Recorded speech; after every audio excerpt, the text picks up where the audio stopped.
Hey, what's up, guys? Welcome back to the channel. So today we're talking Y: The Last Man again. We're up to episode 5. It's called Manhunt. Mann stating for the scientist we're now looking for. I think her name is Allison Mann. So this is spoilers for episode 5. If you haven't seen it yet, please go and watch and then come back here. Before we get into it, please make sure you like the video. Please make sure to subscribe if you're new here. If you like all the new movies, TV shows, we talk about all this stuff here.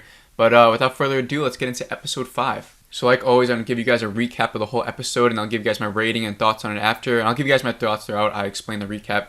But so yeah, unlike last episode, we don't feature anything with Hiro or Sam. We actually get a look into Washington, what they're doing there. So let's go through everything with Yorick and 355 first, and then we'll go into Washington after that. So we start out in Boston, right? Yorick and 355 are there. We learn that the military is regularly tear gassing protesters there. They believe that Madam President Jennifer Brown, she is lying to them, so they're protesting. The military it just happens every day now. The military leader kind of tells Agent 355 that these protesters come in, so they have to tear gas them every now and then.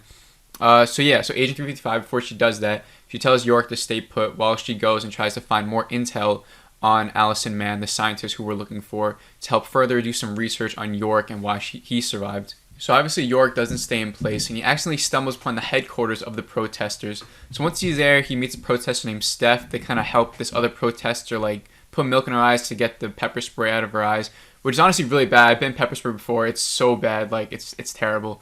And so he obviously he takes his mask off because he feels comfortable with her, and she kind of tells him to take his mask off. She obviously assumes he's trans. I do like this element of the show, how he is able to kind of take his mask off in front of people because they just chalk it up as trans because obviously he's not a man because they're all dead. I think it's a cool little element, and also gives us him a reason to not really keep his mask on the whole entire time. We can see his face. I just think it's a cool element. And I don't know if you guys caught this line, but Steph says this really this weird line that says, "Nobody can hide forever when the whole world's looking." This is obviously a reference to Yorick, how the whole world could be looking at him as the only man or whatever. But it's also a reference to the Boston Marathon bomber, because the whole world was watching. He was just hiding in plain sight. So just a little nod to the Boston Marathon bomber, since this episode does take place in Boston for most of it. But from there, Yorick and Agent 355, they find Mann's apartment, Dr. Mann's, Allison Mann's apartment, where they see this photo of when she was at the Union Club of Boston, which leads them to there. So once they go there, they find out that's actually where she's been hiding after Mann comes out of nowhere and attacks Yorick with a knife and actually stabs him in the back. So from here, a lot of dialogue happens. It's revealed that, Mann, we kind of just get a sense of her personality. She's kind of that stereotypical genius, wacky scientist character. And she reveals that she also doesn't believe in the government. She doesn't trust in the government. She doesn't believe Jennifer is telling the truth. And that Yorick kind of proof of that. The fact that he's even here and he's a man is proof that these protesters are doing the right thing or whatever. Sort of mirroring our reality. I know a lot of people, they don't like their comic books to be so ingrained with what's happening in real life. I think for this show, it's okay. I know some people may chalk it up as woke stuff, and they're just kind of going into too much with what's happening in the real world.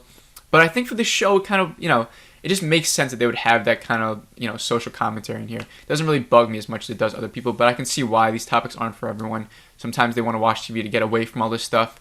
So the fact that this episode specifically has so much of that stuff in your face, it could maybe trigger some people. But, it's fine. It's nothing crazy. So from here, she reveals that all of her research was destroyed, what she needs to further research on why Yorick is the only man left. So she says, let's go to San Francisco because that has the only equipment that she needs to do this research. So right after this scene, this is where we figure out that Agent 355 may have some sort of hidden agenda that we haven't seen before. She says that she has to go make a phone call to Jennifer, Madam President, Diane Lane's character, and she's been using the satellite phone to get in contact with her. That's what she's been telling Yorick. And so she's looking at the phone and she snaps the antenna off. She breaks it herself, and then she tells Yorick that, it just broke, so she has to go and find another phone to go and contact Jennifer to get confirmation on if they can go to San Francisco. So she heads out to 72 Warren Street. This is the location written on some note that she found earlier, and she took from the Culper Ring office. This is the office of which the Culper Ring is what hired her, right? Those are the people that hired her. So she found that office and she found this note that said 72 Warren Street. And so she goes there and she finds Agent 525 there. And so a little a fight ensues between both of them.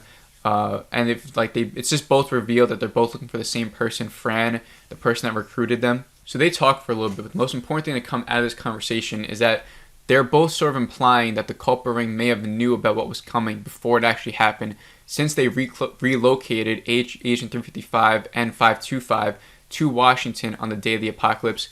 This is strange that, and they both kind of connect the dots in this conversation that, it was their first day on the job in Washington once apocalypse happened. Two women, which is very important. So maybe the culprit ring knew that all this men would kind of like disappear. That's why they send these woman agents to Washington, maybe help deal with the damage. Agent 525 also goes into how they recruit these culprit ring agents through like foster care and such.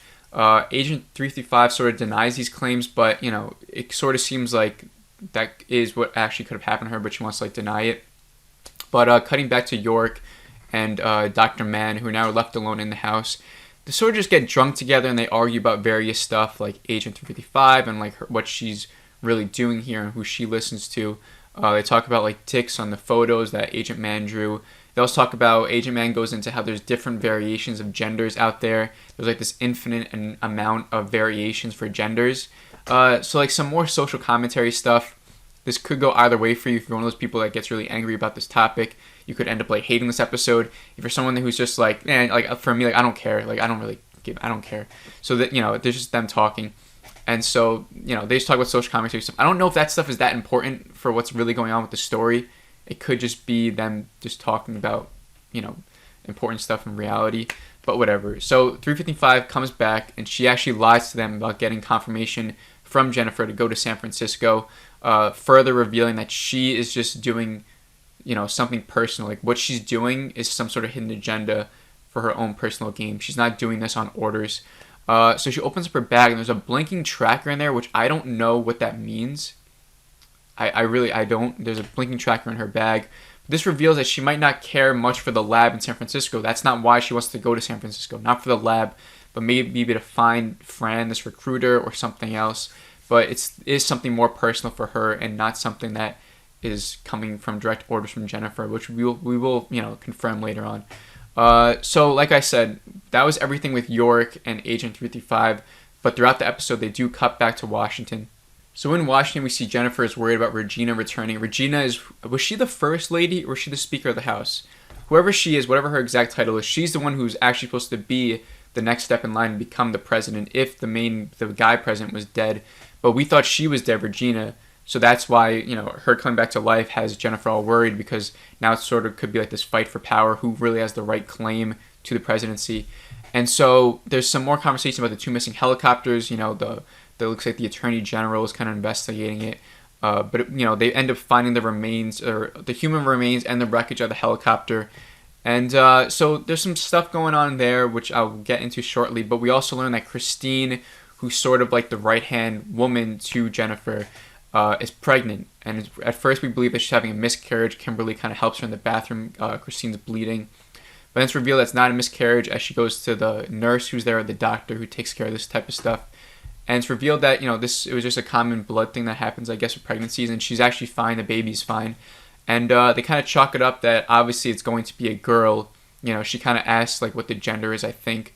But obviously all the men are dead. So, and this baby would have been dead, I guess, too, right? If it's in her stomach.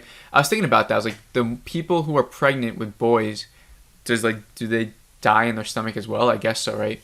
So I guess we could confirm that this is going to be a girl. But I don't know. I feel like this could be a boy. It could be a throw off for us, kind of saying like, oh, of course it's a girl. But like if it is a boy, that could be like this whole different sort of dynamic to the show that I think would be really interesting. Kimberly, the woman who helped her, will probably use this information to blackmail her sometime later in this season. I feel like, the fact that she's pregnant and no one really knows, Kimberly could definitely hold this over her head since she likes doing that with people, right? But more importantly, we cut back to Jennifer, who talks to Christine. And she kind of tells Christine to encrypt the culprit ring files for Agent 355, kind of know more about her. She thinks maybe 355 might have assassinated these pilots on her orders mistakenly, which is what we thought at first, right? We thought Agent 355 killed these pilots, because the pilots knew about Yorick, right? So she tells Jennifer that she'll take care of it, and she feels like I have to go back to that scene, I think, to see like what exactly they said. So I don't know if Jennifer is lying here or not. I don't know if she's trying to cover herself by saying that your Agent 355 could have mistakenly got the orders from her. You know, it is sort of confusing here. Like, I don't know if Jennifer is lying or not. But this is one of the most interesting parts of what happens in Washington. Just Jennifer and what she thinks of Agent 335 now, if she's lying, if she's not. I'd love to know what you guys think. But, you know, by the end of this part of Washington, Regina returns in a wheelchair. And that's it, really. There's some more dialogue between Regina. And, you know, there will be a fight for power coming up soon. So yeah, I'm going to rate this episode, give you guys my rating right now. I'm giving it a 3.7 out of 5. I do think it's the weakest episode so far, but I still think it was really good. I just wasn't as like fully invested in what was going on in this episode as some of the other episodes. I just didn't find it as interesting as some of the episodes, especially last episode I think was really good. You know, it was just kind of more slow moving, not as suspenseful. You know, we cut back from Washington and then we cut back to Yorick and Mann, and it was fine. It just wasn't as exciting. What was happening in Washington wasn't crazy. You know, there was some good things there, like Christine's pregnancy and Jennifer and what she was going through. And then stuff with Yorick and Mann, you know, and Dr. Mann. It was fine. It was good. Stuff with Agent 355 was really good. All the culprit ring stuff and what's going on there. Could they have known? But I think this episode, what it really did, what was supposed to do, was just keep us asking questions. And that's what it did, right? We didn't get any more answers. We don't really learn too much, but we're just more confused about a couple of things. But mainly I'd like to know what you guys thought of this episode. I'd love to hear if you guys... There's going to be a lot of theories that come out of this episode, right? Right now, I don't think I have too many theories. You know, I got a couple ideas here and there. But if you guys know anything, if you have any theories about what's really going on, maybe hit Agent 335's hidden agendas, all that stuff, please let me know down in the comments. Please make sure to like this video. Like always, if you're new, please make sure to subscribe. And that's it. I'll see you guys in the next video.